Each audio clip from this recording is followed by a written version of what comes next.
এজাক বৰষুণ দিয়াতেই আমাৰ বিদ্যালয়ৰ এনেকুৱা দুৰৱস্থা। মই সাতসাওৰা কল্যাণকামী হাইস্কুলৰ প্ৰধান শিক্ষক।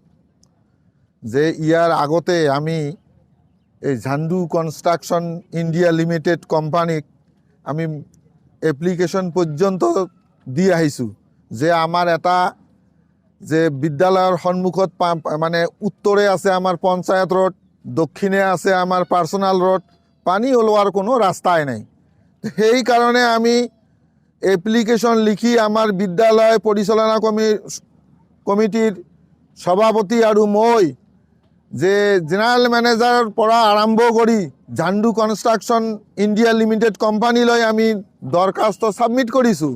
কিন্তু আজিলৈকে কোম্পানীৰ কোনো এজন মানুহ আহি ইয়াত ভেৰিফিকেশ্যন কৰা নাই। আমাক কথা দিছিল, আমাৰ পৰা জিমেইল নাম্বাৰ আৰু ফোন নাম্বাৰ লৈছিল, ইহঁতে আহিব বুলি, কিন্তু আজিলৈকে কোনোদিনো আহি ভেৰিফিকেশ্যন কৰা নাই। তাৰ ফলত আজি এজাক বৰষুণ দিয়াৰ ফলত আমাৰ বিদ্যালয় চৌহদত পানীৰে ভৰি পৰিছে। ল'ৰা ছোৱালী চাইকেল ৰখা অসম্ভৱ হৈছে। ছাত্ৰ ছাত্ৰীৰ যে আমাৰ জেনেৰেল এছেম্বলি হ'ব তাৰো কোনো ধৰণৰ ঠাই নাই।